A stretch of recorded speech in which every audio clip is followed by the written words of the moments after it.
and I've the team communications team nina na omame akwenya ina mintimi fambe encheche mu ye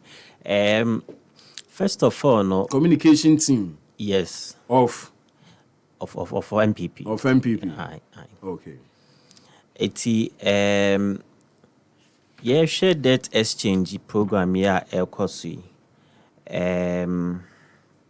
Senior ubusa ni debt exchange in den. Den kra na debt exchange no e buy.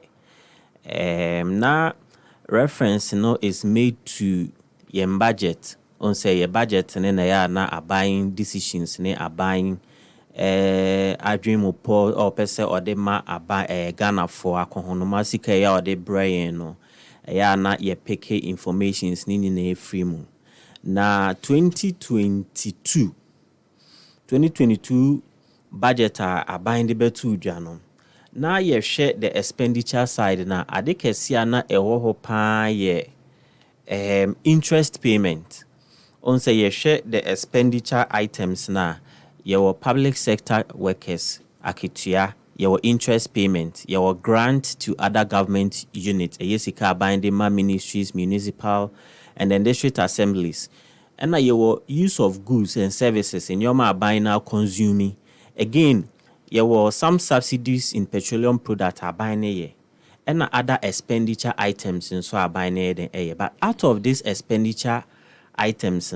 the kesiye pa was so interest payment insinhu a aban etua ewo ne bosia bo ho. So that is 2022 na amount no the budgeted amount for interest payment 37 billion Ghana cedis. Na 37 billion Ghana cedis afansa na ya hye afefoforo na ase. Na aban ye budget no ne revenue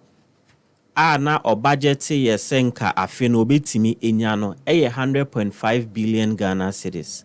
Ena nani expenditure nenso ekoye 137 billion Ghana cedis at the beginning of the year. Entino at the deficit of 37 billion Ghana cedis ebeto honomo of which ana expenditure na eso pa no interest payment. Enti afe nenso koye no na ye hwe ye macroeconomic indicators na ewo ye economy ni mu no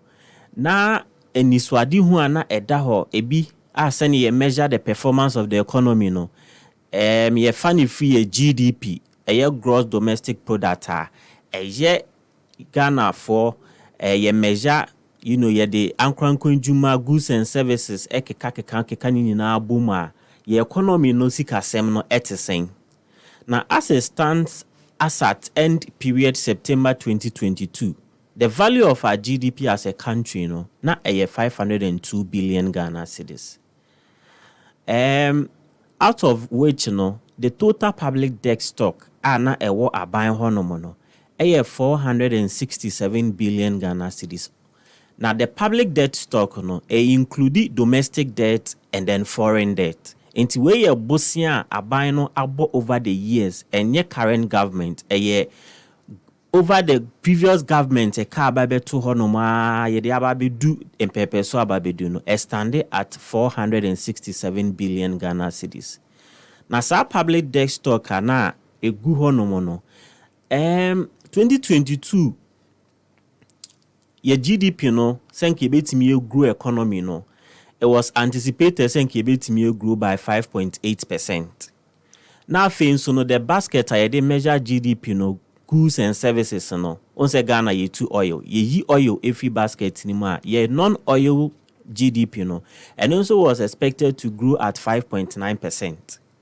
Inflation for 2022 was 8%. Just about last year 2021 now inflation is 7%. Then again the overall fiscal deficit and a year budget we near share revenue near share expenditure na the deficit was also targeted to be 7.4%. But Ghana so yenim say your fiscal responsibility actor akape your budget deficit of 5% of our GDP. But the target for 2022 was 7.4%. Your primary surplus was 0.1% of our GDP. Say Ghana yeshi isika sem no so a kota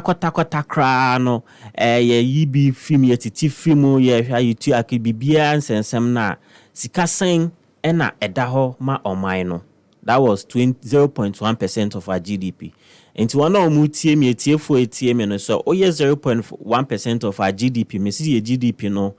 as at September 2022 na stand at 502 billion Ghana cedis. See if $1 no by 10 krona, that means just about $5 billion. Into say 0.1% or so, you see how your primary surplus no etie. Your gross international reserves and so no we ne ye sika as a aban no sika or de to for daching or titi sika ni bia to ye adwuma na se afi no so no titi sika bi ebebe bia no excess funds no or the bi to ho no ma and also no was also targeted at 4 months of import cover. Just 4 months. It is a Ghana yesika sem kra pasa na ye betimi ahwe Ghana just for 4 months of our import cover. And at the moment, the import cover, no, and I said the value of import in annual terms also stands at 10 billion Ghana cedis. And your economy, so no, ne fa pemna ba be import-driven economy. The honey na discussions, no, honey na semnewo. Export a cry, no, just about raw materials and that little value addition. Ebi okra in fact be nka ho. Enti your economy no fa pemna age na import so. Minister Ebeka say every month bia and when you OMCs na oil marketing companies need they know it costs government $4 million to be able to import refined petroleum product into the country. Just 4 million every month. In annual terms, that also amount to $4.8 billion. Then in addition, it is costing government at $1 billion to be able to give us what sustainable electricity. Entino ye share your economy na sikasema abafom ye share send your money kona fe no your economy na ejina import so ye share individuals any businesses ankranko ejuma ondi na krabeton economy enunti ena de bia no na aban no eda nenu se the industrialization drive through the one district 1F no it will turn over the import substitution of our country. Entino yes ano afie simu 2022 no Russia kokuntoka ewo Ukraine no the distortions bebre wiase nyina ene kra na ye ka say I mean say UN for crampo discussion the Davos no mo ka say the global outlook no looky gloomy. It is not good for the world because of what has happened, the combined effect of COVID-19 and then Russia invasion in Ukraine. Na ye kan sana na ye nuanu bi mpese ye be puti that reference no, but of course it is a fact. But Ghana and the economy no a high and be because the economy na fapem and as the economy na ho de no ewo fem and afi again ejina imports na imports ne kra na ye no se ne mabobo so no ye consume crude $4 million every month. And a Russian so kra ne number 3 in terms of what producer of crude oil. Etino or kuntokwa ne supplier or yema the international market no ebe sizi inti ebema fango boa start ya pejani mu yenine ehu isusu aso e de bre economy no 2022 na fango sem pejani mu no prices nso pejani mu commodities bibie pejani na exchange rate nso crash and pejani mu because Ghana because ye what taste and preference for foreign goods no yenina ye chesi dollar no inti ema dollar no pejama cedi ni depreciate about 56%. Etino udibi uye juma bia na se uye bibia o economy ni mu na enkoye because the lack of investor confidence and so ye den buy and even access to the international financial markets and so no na Ghana ye restricted. Of course we are seeing na ye basa entino ukosikedia man so se okwa kopesika na obie ni wa or the bema crana conditions na or na ewo ho no be tight mu obema na ye din because onim se ne we are ne kono this kan krama wa untimi nye den entua ne back enti de ekoso na bani hu se da bi ewo se otimi ye den eye bibi ye den de fa ho na ade ba kwa high economy ni kese pa no ejina import because ye international trade anase edwedi a ye di o man ni mu a na ye balance na tem bia no ina trade deficit no free import na amegusu a ebon ho anase meka ho asem no it now say it yetimi eye bibi fine na ema aban take the decision say obeko IMF na IMF aban ne kono na okwa kusiki for balance of payment support enye se okopesika na babedi balance of payment support in say a situation whereby your import as a country exceeding your export. And a banisa na edin susu aso bebre ebe economy no bonso bia per dollar no inti I say as a buying through the Bank of Ghana no utimi supply dollars neba the market na afinkofo utimi enye bito edi kwa kra omu nyoma edi bedi omu business eye omu njuma na bibia kwa wano. Edi sa susu anso ye course 2022 no anye favorable ama aban inti aban I announcing a decision say obeko IMF no na also otimi kope dollars ni bi e de bra o man no de be stabilize the economy no. That was the intent and purpose. Ni ko IMF no IMF for share your books mu e share your expenditures e share your revenue say na mebobobo so no hun say ade ba ko a ewo your expenditure ni mu pa kese pa no e interest payment e insihu a aban etua wo ne bosia bo no ho. Na senior mekaya no na your public debt stock no as at the time na stand at 467 plus billion Ghana cedis. Domestic debt 195 plus billion Ghana cedis and a foreign debt 271 billion Ghana cedis. Na aban in the 2023 budget no ebe confirming say in sinhua wetua for the year 2022 actual interest payment 32 billion Ghana cedis. Na 32 billion Ghana cedis no. The domestic one is 25 billion Ghana cedis. And a foreign one 7 billion Ghana cedis. And you know, the question is that for how long are we going to keep paying this interest? And as I say, no, you sika semu nyina, we sika semu nyina na. Aye basaka krayini o share some, developed countries and also advanced countries like the UK,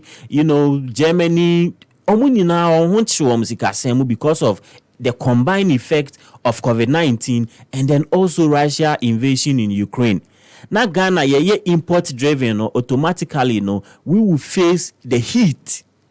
Just about 2021 America na inflation 7%. 2022 abani target 8%. In the media abani revision from 8% to 28.5% because when say 2022 ni sene nyoma kono ye ni nim sene inflation peja ni mu wo man ni mu food inflation by your cost of living allowance cost so the heat no be brain na bre Ghana for. Entino na economy ni nyesa no sa sika interest payment aban etua woni bosia wabono ekodu level bi ani efre no unsustainable levels say aban no sika sem wo fam ntino ontimi entua sa interest no. Entino debt exchange no eye kwata kra ne say eka aban edi Ghana for any businesses aban no say say no misika form misika sem ewo fem mabobo enyoma ne abobo economy na ne so no because of Ghana certain global pandemic bi e ba wi asinina na yenka se enye Ghana nkwa na affect na emom no yenya ho heat because the economy no ne fapem na ejina import so na export na ye ne kakra bi raw material export value addition ye low enti emphasic sem no embre yenya advantage more. And no, ena ama yaba bedun pempenso a yaba bedun ye ko IMF no. One of the condition prerequisite say any IMF program pu ne ye call banks hobia mpo ankranka say aban no kwa kopebosia definitely na so show books mu no hu say ubetimi etua sabosia no de be ma ne baka na o interest payment a wo books mu ade bia na ye te say abatros wa aban ne so na say no wo sika uni sika we so utua because wa abobesia so utua obesia bo no ansa na ohumpo ahenhan wo sika semu na wetimi di bia ba ye developmental project and I say infrastructure project na sa insihu die say wo sika o say uni sika no e wo say utua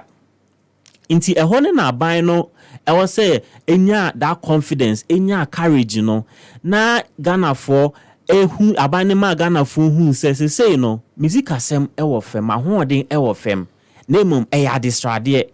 se mebe catch Ghana for say decision be say me take ni na efu Ghana for ehu aban no mobo na mo ni aban no enye jojo enti ase say no aban ni sika asem ewo form ni nti no aban propose a new form of debt and only the ababedu debt restructuring. The idea is that ebema aban ehun ahen no sikasemu se Ghana for ne aban eye adwene a enti no debt exchanger ekoso na ne ye eka aban ede Ghana for na afi aban ne hu se saa eka na ode no ni sikasema ewo fam nti no ontimi entua saa insin hu no enti ewo se oye bibi fa na se obetimi aye bibi afa ho na Ghana for aban na gisika free Ghana for no through bonds as they say no bond aba be topical no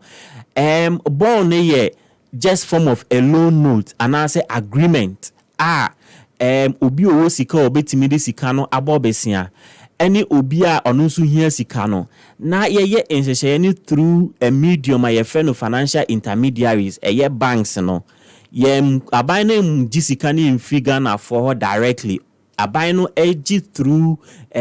we say an agent na sa agent in financial terms ni from financial intermediaries into omo na that lending into aban no issue bonds na anase aban no issue loan note na afi no intermediaries no omo akọ individuals so omo akọ businesses so because individuals any businesses no omo na sika ne ye omo dia omo no omo sika na ometimi dia bobesia no na omo akọ kacha aban sa aban ye won kofo anase ye nya investors o betimi ama osika na emom no individuals any businesses no na afi yakọ into agreement enti no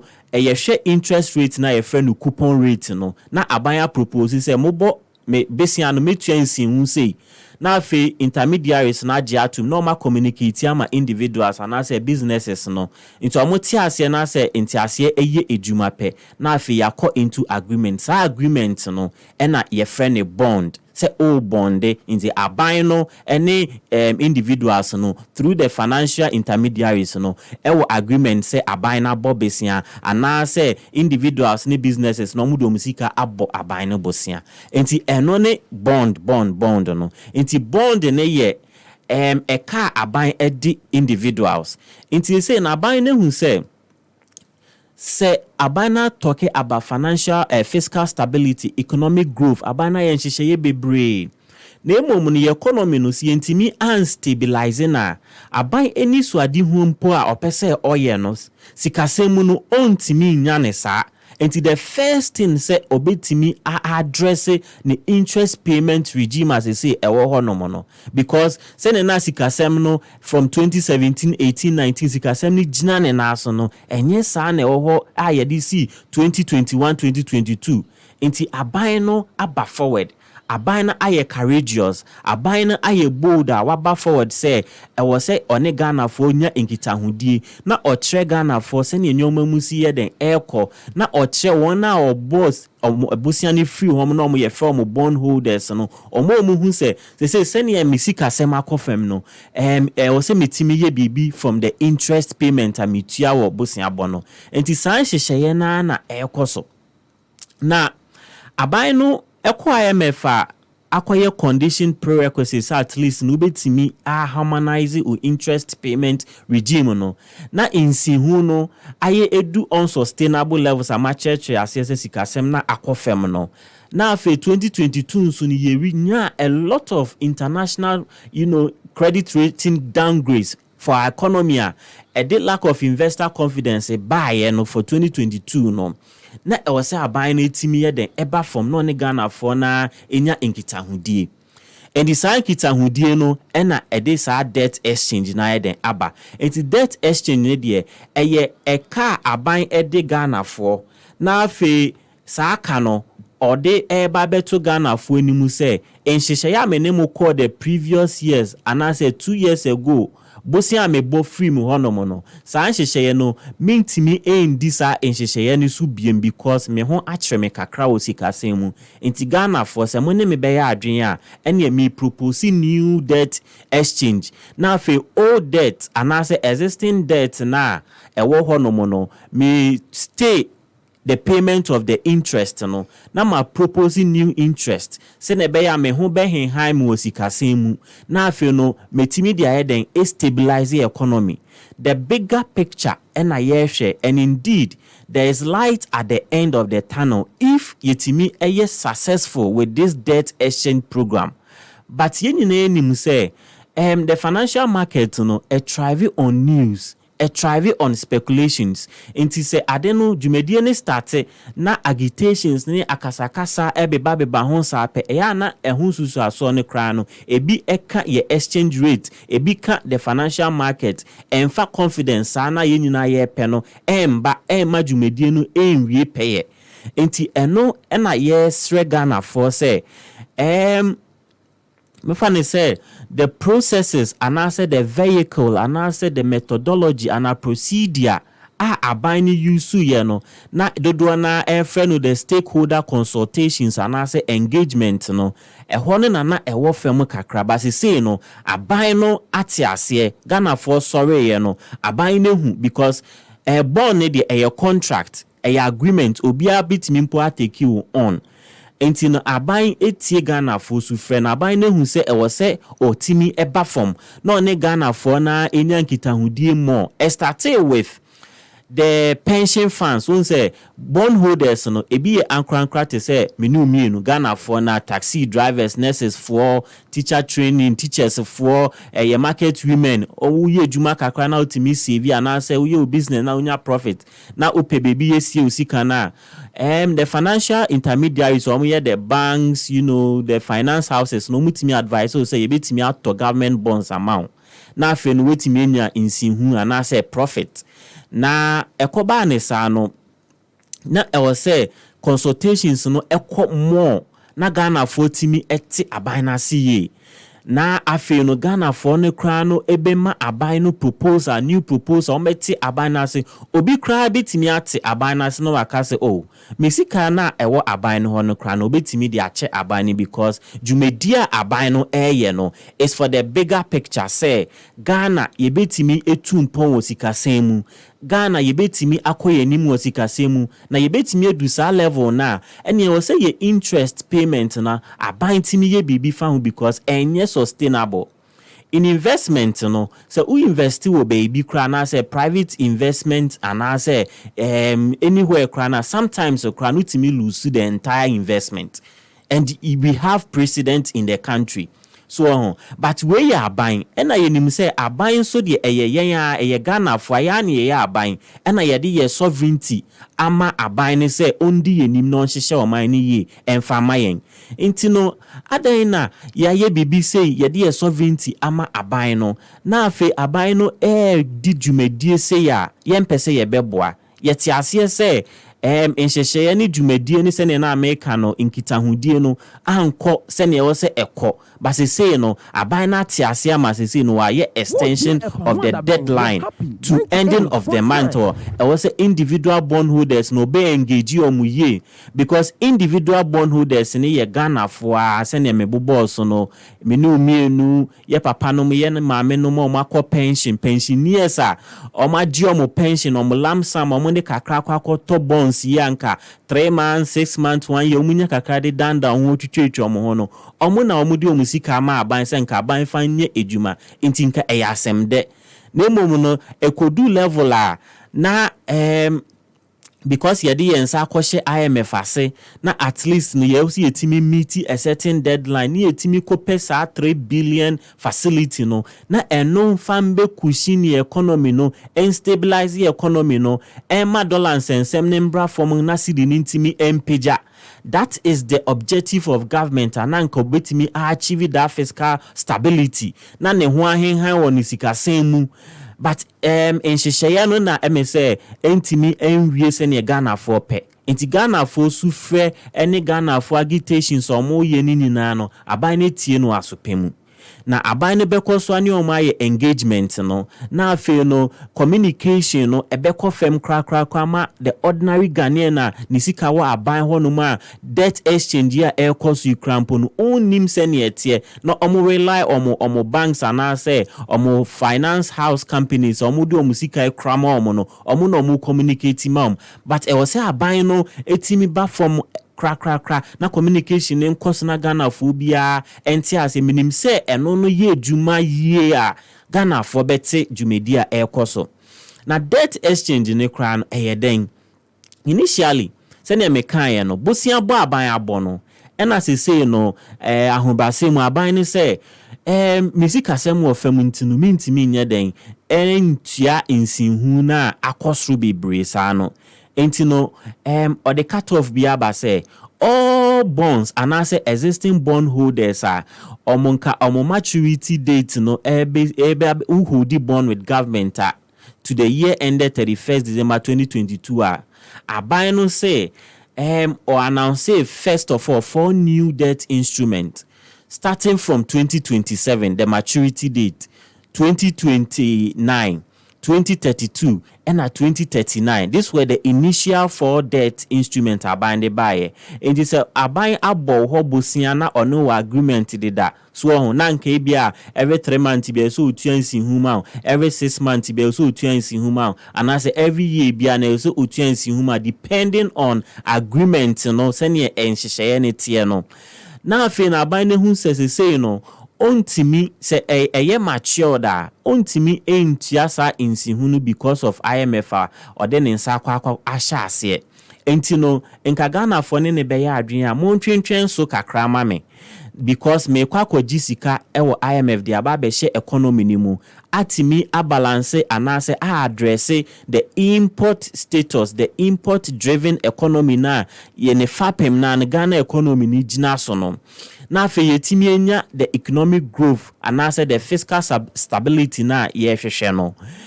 Ghana for entry so kakrama no on propose a new date mamo starting from 2027 eho ene the agitations ni ye den ebaye because usika wo aban ho no ma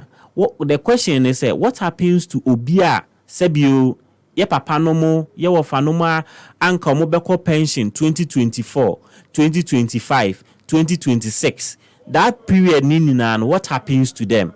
inti ehone na nka stakeholder engagement no ebeye den ebehwe saa gap na ewo ho no no nemu no aban de ba say starting from 2023 insihu a otua ewo bond holders so no anase auto government bonds for the year 2023 no ontimi entua insihu bia ema but 2024 next year no o propose 5%. Now for 2025 and beyond, we amount 10%. Into this is the new interest payment regime.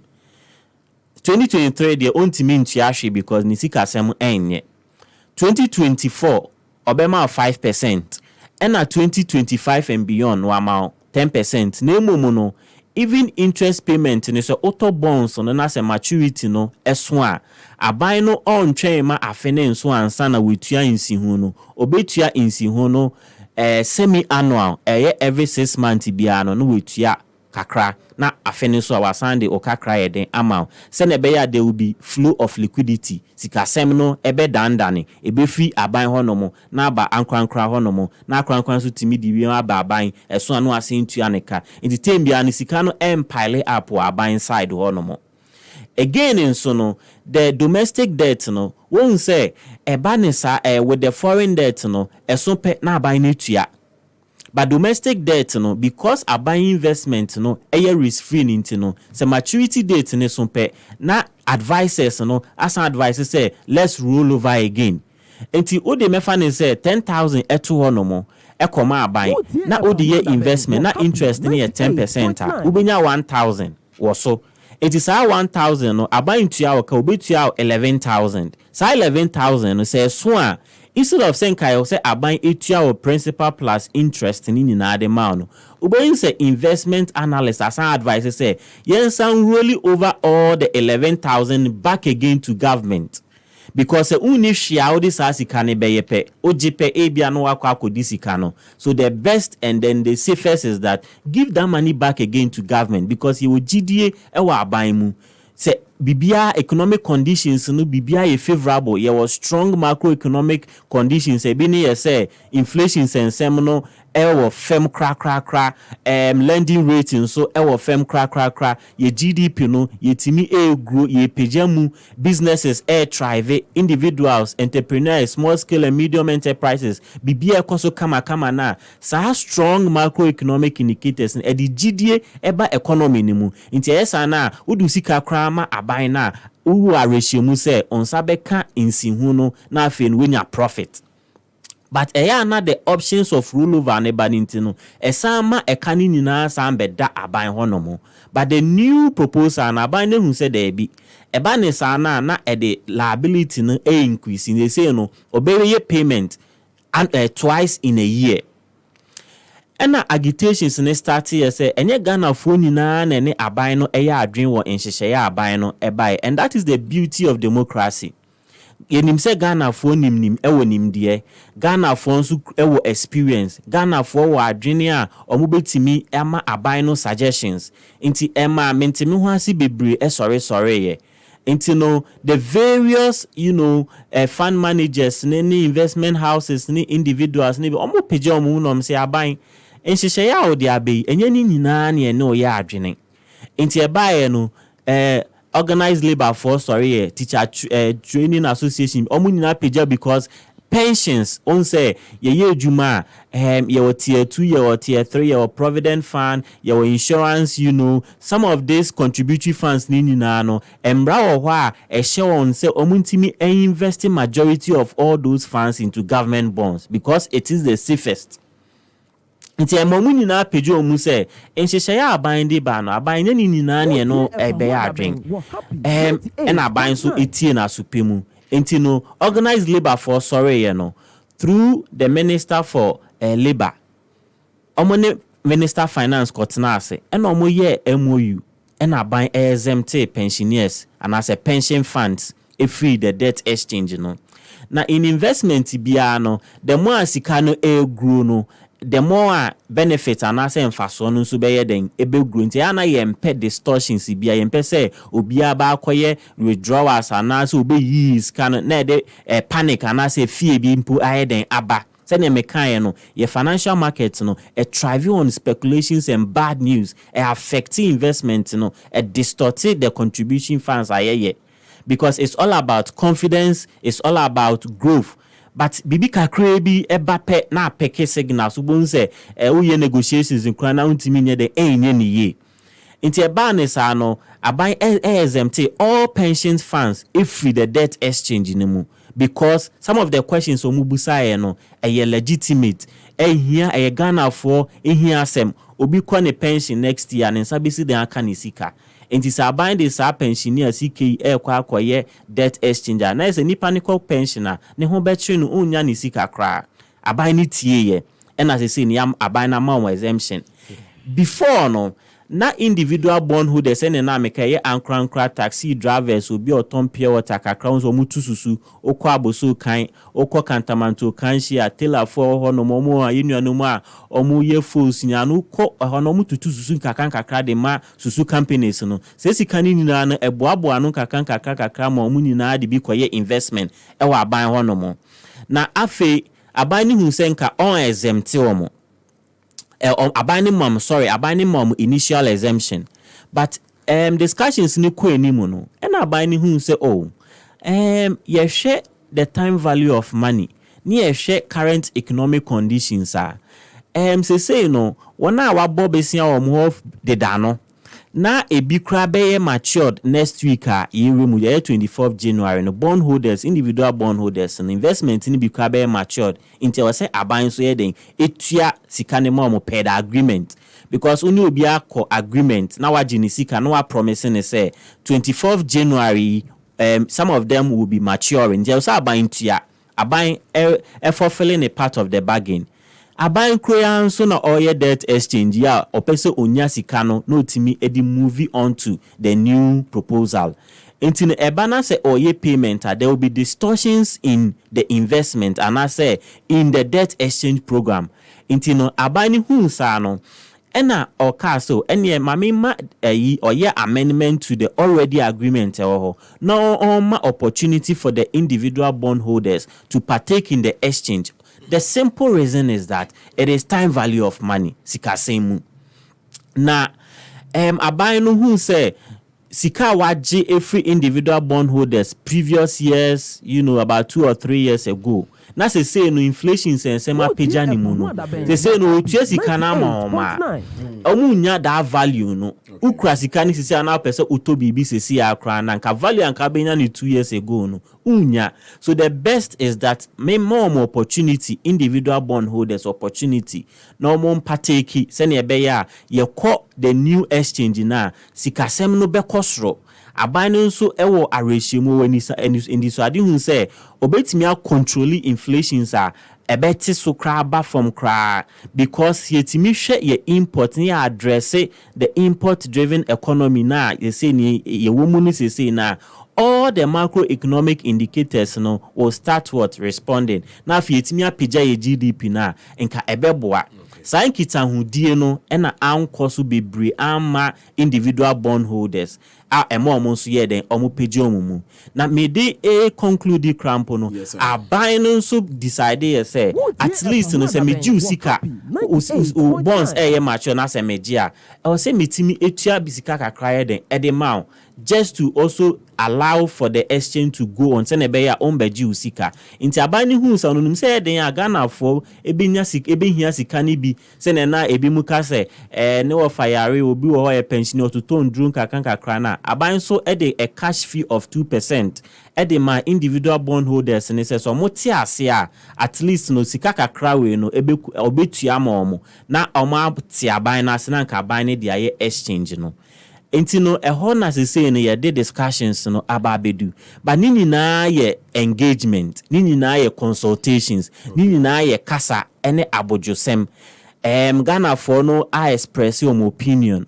Ghana for I express your concerns aban no so etie aban no etie Ghana for so fenti na why deadline and as why extension se ne be ya obetimi stakeholder for nini na betina se ni na ye jaw to jaw but the bigger picture is that the economy no ena aban no ehwe se ebetimi ejina ne naso osika semu but ebeye sana na ewosi etimi painstakingly ya address all these issues are affecting. Mamenda Julius Gyimah say only a tax expert and a financial analyst. Only a bechen koma efa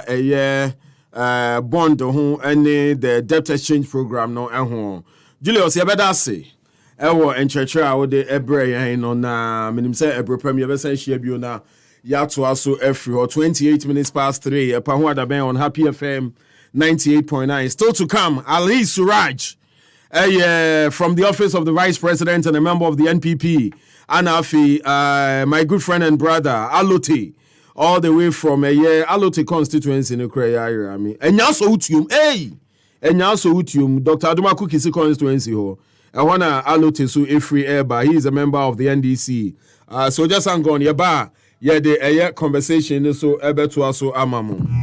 The king of talk radio, the Don Cabra right here on 98.9 Happy FM. Let's go. We're right here. This is your best talk show right here in the afternoon. So keep it locked. Happy 98.9 FM. For all the information, news, views, and interviews, listen to the Don. He's got you on Happy 98.9 FM. Medofo menim say adwuma ye den wanye adwuma so a enye yie mabasa me be ma wo den na sipie sita join me every weekday 7 to 10 p.m. Our Happy Evening Driver sir. All my beautiful ladies who wanna link up. Mepo wonimupa and come down one tidbita epe boa wo lifestyle we need a kiesika e prema for from it ekia cash mozumbo mo number one back masalam habibi The light talking. Happy 98.9 FM. And Mijin Kwa. Ghana for Madam High Sense in you. Yeka High Sense. Mwamu nimse a home appliances. Efe, eye papa, entry power, ne buona so dafo. High sense a ubeto agruchim. Sa quality na ubeto ni Ghana. And nunti na yenya hoto so yamao 5 years manufacture defect warranty. Say a refrigerator, chest freezer, air condition, television, sound system, water dispenser, microwave oven, blender, gas cooker, electric cooker, washing machine, smartphone, rice cooker, kettle, and iron. Yahu sense you talk. Na so for my day. Enti abuano de. Yes, no pa wo bia. Enti Bora high sense showroom bia. Say Accra, Tema, Kumase, Takrade, Takwa, Mankesim, Obuase, Sunyane, Techiman, Tamale, Hohoi, Kofoidia, Konako Jodie. High sense, everyday prices for everyday people. Aduna Hide. Football if you are see Afan Baby. Philly or HD Plus every 17 January 2023. When you saw HD or HD Plus channel 151.